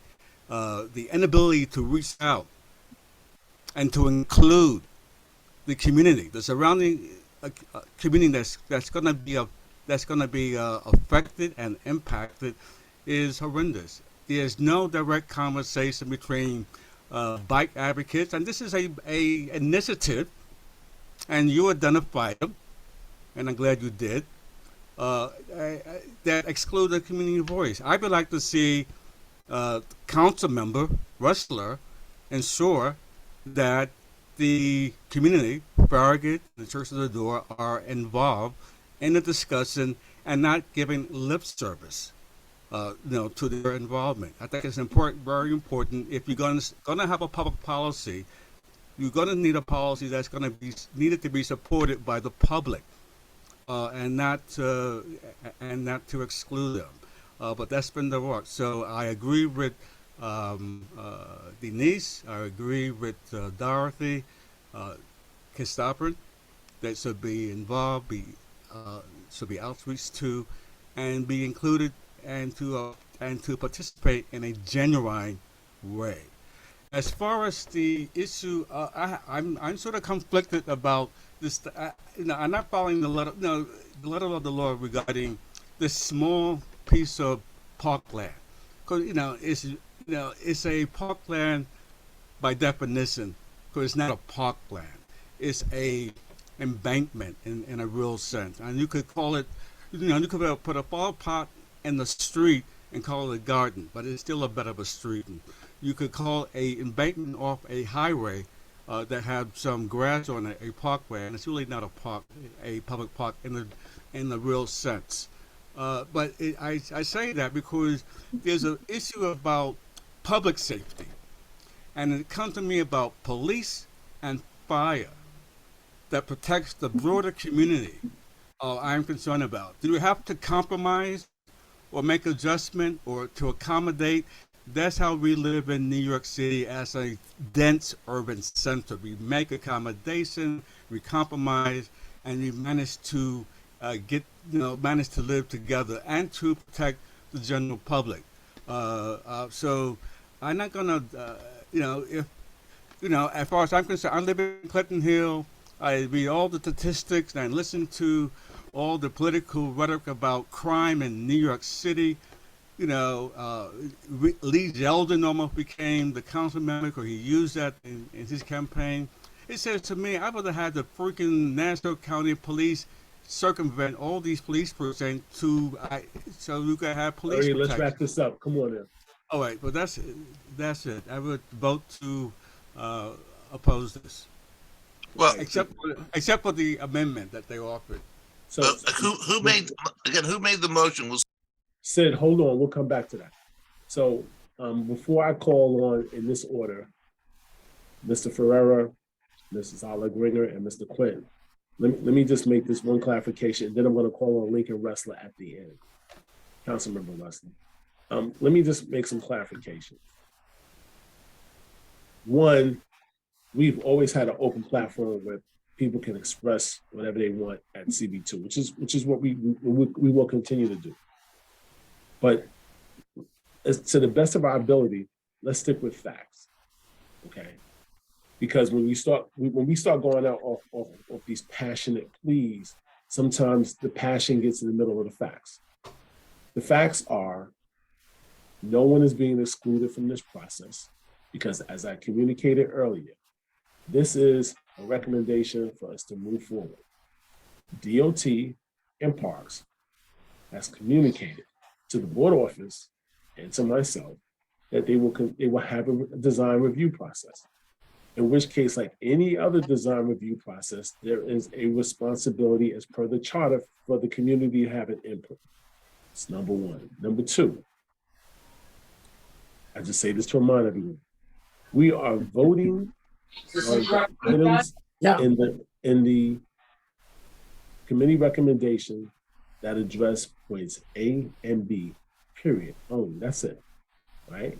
And then last but not least, there is no indication or any communication that has come before the board to suggest that there is a concerted effort from anyone to keep people out, right? And what I interpret from the comments made by Ms. Peterson and others was a recommendation or a suggestion to perhaps be more inclusive to the people that are directly impacted. We have some of the most active members of Farragut's community on our board who get engaged and are quite articulate to speak for themselves and communicate information throughout the residents who live in Farragut. So let's kind of stay focused. Let's continue to have positive dialogue with facts. And I'm going to, I see Mr. Hughes' hand is up, so I'm going to call on the 4 board members, and then I'm going to let Councilmember Restler have the final word on this topic. So Mr. Ferreira. Thank you. Just really quick, I appreciate Ms. Scope's question because I was confused, and I appreciate your clarity. And so I guess my ask would be, in the future, if we could maybe not share visuals with things that include points we're not voting on and leaving them up while people are saying what the vote is, because I was ready to vote on everything there and was confused how there would be a committee voting on something and then a chair's separate recommendations listed. So I appreciate that clarity and needed it. Yeah. And as a board chair, I'm going to always make sure we're clear on what we vote on. So I got you covered. Barbara? I just wanted to add that when this matter was discussed at the Parks Committee, I recall someone specifically saying one of the advantages of focusing on this land and returning it to being a real park, that it would give access to the Farragut houses, increase their access to parks right near their homes. So I wanted, that point was made. The other thing is, it was my understanding, again, at the Parks meeting, that this was just a proposal that Parks and DOT had not committed to doing this. And tonight it sounds as though they have committed to doing this. So I just wanted to clarify that.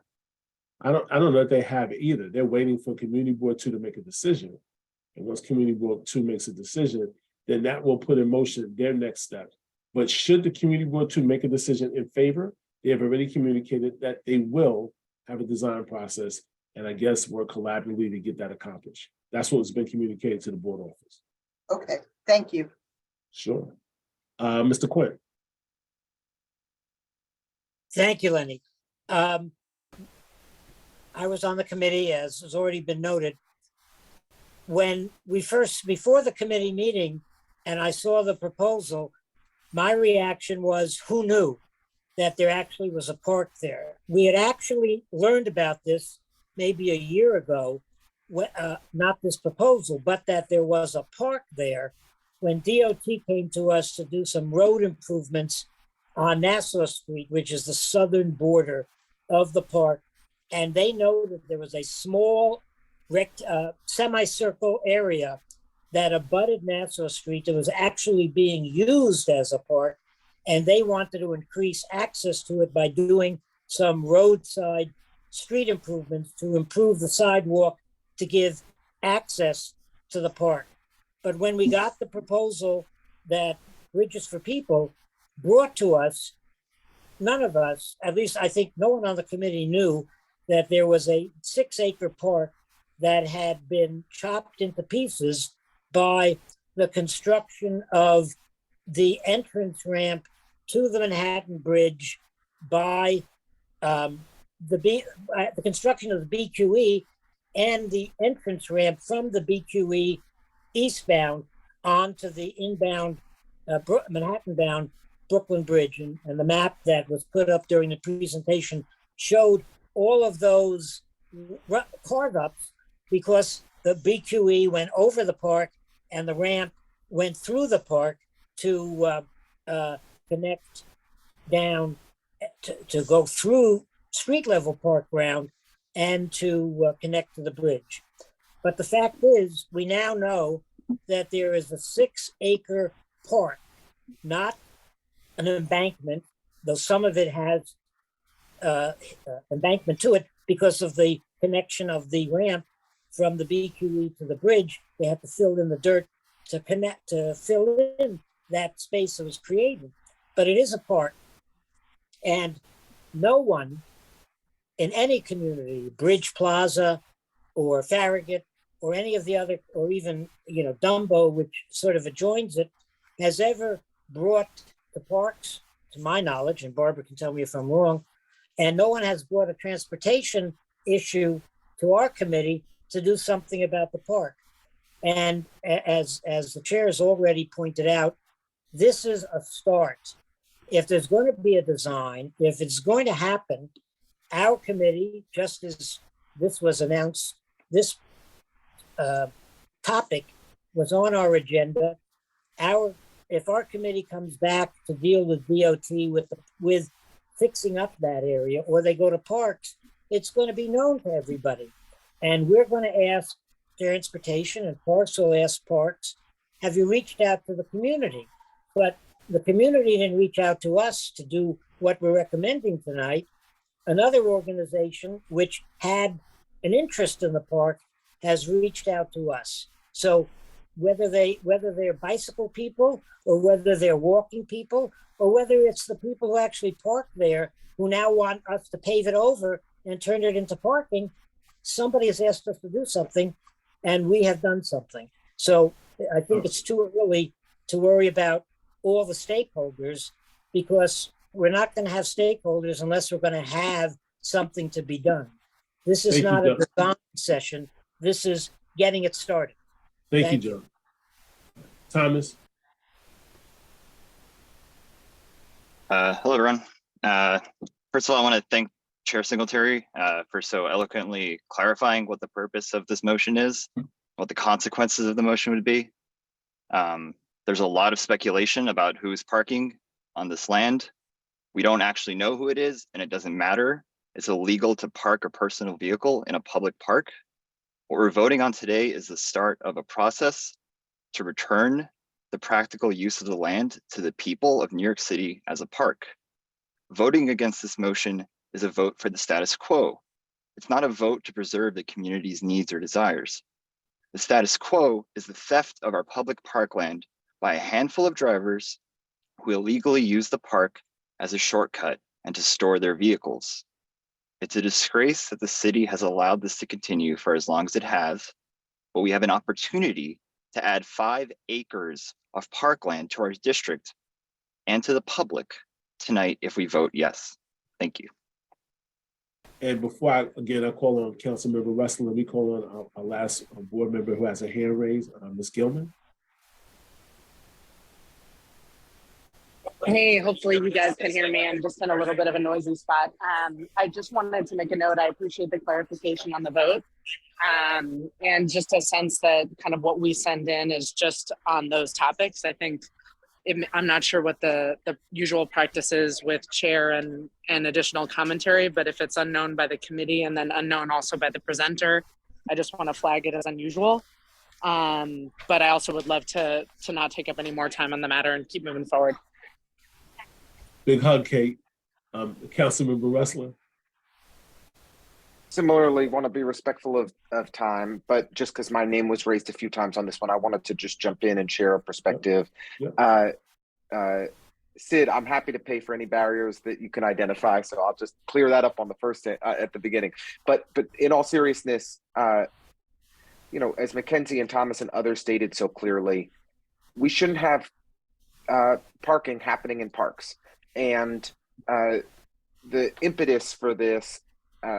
You know, like John said, I didn't realize there was as expansive park space here either until I went there myself and participating in a cleanup with volunteers from the neighborhood. So, you know, what we want to do here is to begin the process of engaging community stakeholders about how we could activate this space, how could we create access to this space, and what we could do with this space that would really benefit our community. And that absolutely includes centrally leaders like Reverend Dr. Mark V.C. Taylor at Church of the Open Door, leaders from Farragut, leaders from across the adjacent areas in you know, in many developments. And that's a process that I would love to help push for. And I promise to make sure that DOT and Parks proactively engages stakeholders such as the folks Ms. Peterson smartly suggested, and welcome that as a part of this motion. You know, what to me the key thing here is it's very hard to get to this space, and if we're, you know, I would love for us to get our city agencies to start working on how could we create access to this parkland so that our community can benefit from it. And I really appreciate CB2 so diligently engaging on this, both the Parks Committee and the Transportation Committee, and the thoughtful recommendations. So I just wanted to express gratitude for engaging on this one, and express gratitude to the folks from Bridges for People who have really been pushing here, and I think identified a real opportunity for our community. So thank you for giving me a chance to just add my 2 cents. Thank you, Council Member. I appreciate that.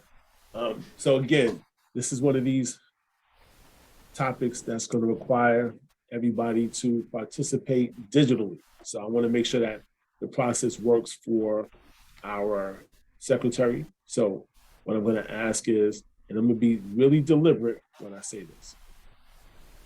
If you vote yes, you are voting in support of the motion that was presented by the committee, discussed at the committee, and voted on unanimously, 13-0-0, to support the following.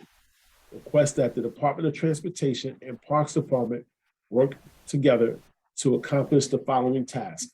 A, erect barricades to prevent illegal parking in any segment of Trinity Park, and B, improve pedestrian access to and through Trinity Park in accordance with the Bridges for People proposal presented to the Parks and Transportation Committee of the Board. That's where we are. So with that, all in favor, I need you to digitally raise your hand.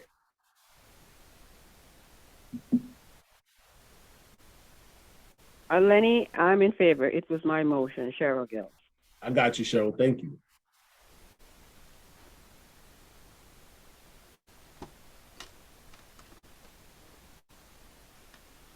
Okay, got it. Okay, can you lower your hand, please?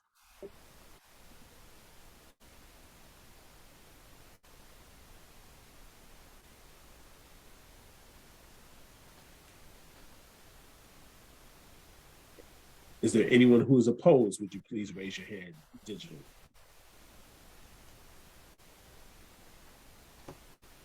Are you voting twice? Are you opposed or you in favor? You just had your hand up in favor.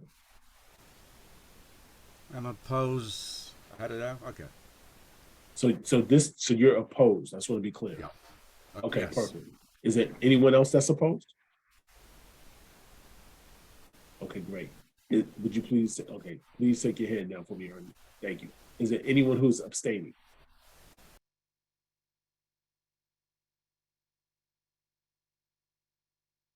Jessica, we got the abstention?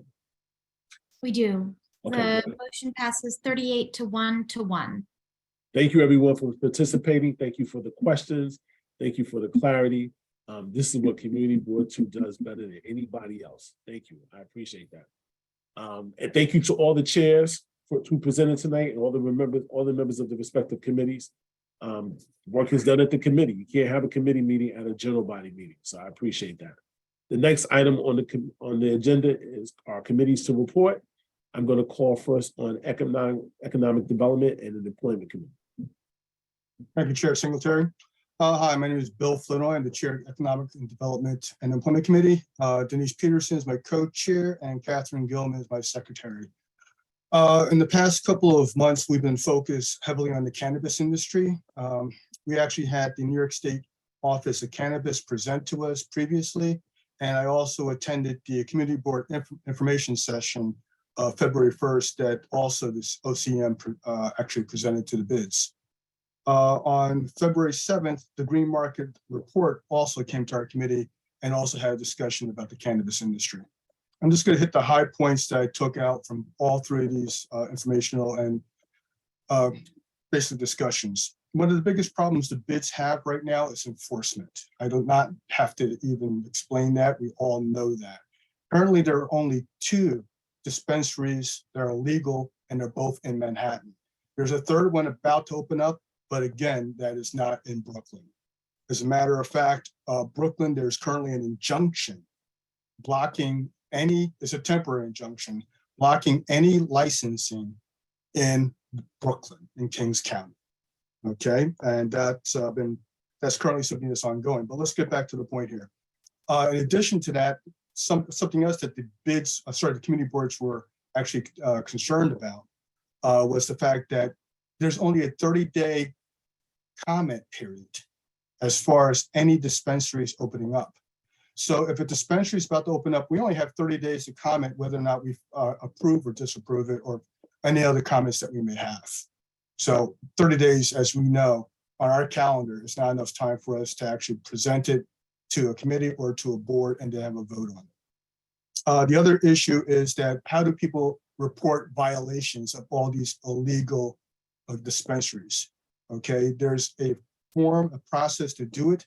We were told how to do that and actually passed it out to my committee members how to do that. If the board office also wants to make that present that to other individuals, that's up to you. But there is a way to actually report these illegal dispensaries. Currently, right now, there's actually a lawsuit, okay, regarding the fact that currently individuals who are outside of New York are not able to get licenses to actually be able to sell cannabis within New York. That's currently being challenged, okay? And the reason it's being challenged is because the people who are receiving licenses are those who have been previously affected by the drug laws of New York. And right now, Verisight feels that's improper, and they want to be able to also have licenses within the state of New York, even though they're outside of New York. And the other thing that's going on that I find very interesting is also the fear of right now of having any dispensaries that are located close to any schools or other in areas that are actually locations that are, okay, thank you, I appreciate that. That was very distracting. Okay, any locations that were places that are, you shouldn't have any dispensaries there, okay? They affect them, okay? And finally, what we're looking at is in other states that are currently legal, have legal legal cannabis dispensaries, they are not experiencing the problems that we're having with illegal dispensaries. For some reason, this seems to be a problem that is mostly in New York City, okay? Outside of New York, for the most part, they're not having these problems with illegal dispensaries to the extent that we're having them. So that's some of the things that have come up. We haven't had an opportunity to go further than this, but these are things that currently are things that we would like to discuss further with the OCM and see if we can actually do something about that. Our next meeting is going to be March 7th. And Chair Singletary, that is my comments on the committee meetings. Thank you. Next committee to report, Finance and Personnel. Yeah, thank you, Chair Singletary. Good evening, everyone. My name is Leonard Jordan. I'm the chair of the Finance and Personnel Committee, and my co-chair is Brendan Smith. We met on January 26th. And we had discussed, well, actually, we had another meeting that was scheduled for March 23rd, but we had decided we were going to meet again in February. So February 23rd is going to be our next meeting. Also, we had discussed a request by Mr. Brandon Smith, who gave us a short presentation on the upcoming health fair and the expenses that are required for that. So after some discussion, I think we left off with the fact that Mr. Smith is going to submit to the board a request for funding for the health fair, and we will, consider it at that particular time. A detailed, estimate as to what the funds are needed and what they're needed for. Also, we talked about the upcoming. We've been having some difficulty with the postings for the 3 positions, but we're confident that sometime this month that we'll have the postings out, and that's for the assistant district manager, the community associate, and the community assistant, so that we can start at that point going through resumes and then also scheduling interviews. I believe that is about all that I had to report, Chair Singletary. And I'm losing power, so if I drop off, you know that I don't know, something wrong with my plug here. But that's all I have to report. I'm sorry. Thank you. Thank you. Next committee to report is Parks and Recreation. Am I allowed a question, Chair? Oh, I'm sorry. Yes, Hasra. Lenny, you said you were going to put out applications for advertise a new job. Were you doing it for the 2 positions or just 1? It'll be for 3. Assistant district manager, the community associate, and the community assistant, which is a part-time position. Okay, thank you.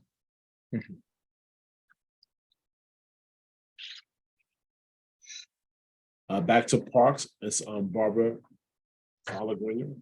Thank you, Chair Singletary. Good evening, everyone. My co-chairs on tonight, Andrew Lastawecki, thank you. And thank you, a big thank you to Thomas H. for doing wonderful minutes. Just a terrific job. Our committee did not meet in January, but we are meeting again this coming Monday, February 13th. And we're having a meeting I have long been advocating. We're going to be looking at climate change in parks, both from the perspective of how climate change affects parks and how parks, in particular trees, can mitigate against climate change. I think this is going to be a fascinating meeting and just the start of a discussion on this subject. We have someone from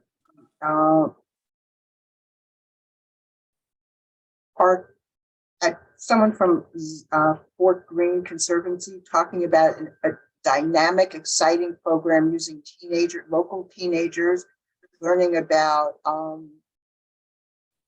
climate change and climate justice. And we have someone from the Climate Change Research Project at the Central Park Conservancy giving us some hardcore scientific information on this. And then someone from the city's program of the Nature Conservancy talking about the importance of trees. I think this is going to be a great program, and I encourage everyone to turn out for that. I also had my hand up. I just wanted to add to what Mr. Fenoy said about the presentation on cannabis. Just so you know, Kings County is not the only county that has a temporary injunction against it. There are a number of them throughout the state. I'm not quite sure why, but I think included in that injunction is also Queens. So we're not being singled out here. I wanted you to know that. And one of the main way really to complain about these illegal stores, which seem to be everywhere around, is 2311. So I hope to see you Monday night. Thank you. Next committee to report is Youth Education and Cultural Affairs. Good evening. Thank you. I'm Betty Friedbush. I'm the chair. Before I get to my report, I just want to mention, talking about trees, the Brooklyn Botanic Garden on March 11th, their entire program is called Tapping the Power of Trees. How the Urban Forest Will Save Cities. And it's a free program, different workshops, keynote speakers, etc. But this is a very big topic now. So thank you for that. Okay, so our committee, Youth Education Cultural Affairs, met on January 25th with the Pratt Center for Art, Design, and Community Engagement. They provide extensive programming both at Pratt itself as well as with schools. They do summer programs, after-school programs, Saturday programs. Many of them are full scholarship and include counseling for college, developing portfolios, and so on, so that students who have the interest and the talent in art and design can progress in their field. We're actively working on youth recruitment for our committee, and then hopefully they will, some of the young people will come to board meetings, committee meetings, and we will meet again February 22nd. Thank you. Thank you. Next item on the agenda is other board business. Do we have any other items to come before the board this evening? Sid? Last month, MTA included Omni for the first time in being able to use the discount card for seniors. Well, it turns out there's some problems with the program. And I urge any senior who has applied for for use of your credit card to check your credit card and see whether they're charging you the discounted amount or the full charge.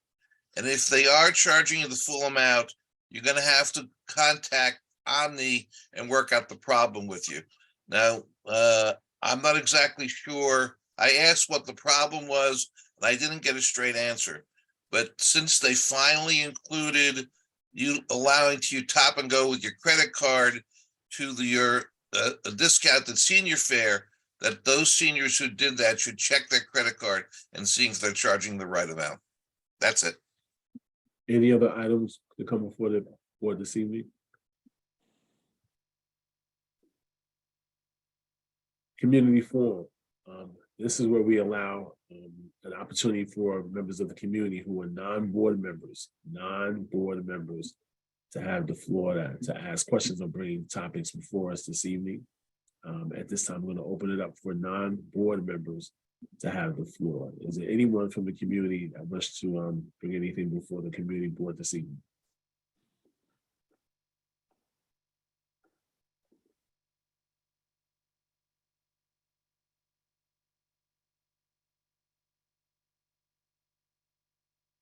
Next item on the agenda is motion to adjourn. Mr. Flournoy, second, Mr. Gordon. Everyone have a good night. Thank you for the participation and appreciate the brevity of all the speakers tonight. And we are dedefinitely leaving before 9. Forget 10. Good night, everyone. Take care. Thank you. Thank you. Good night. Thank you all.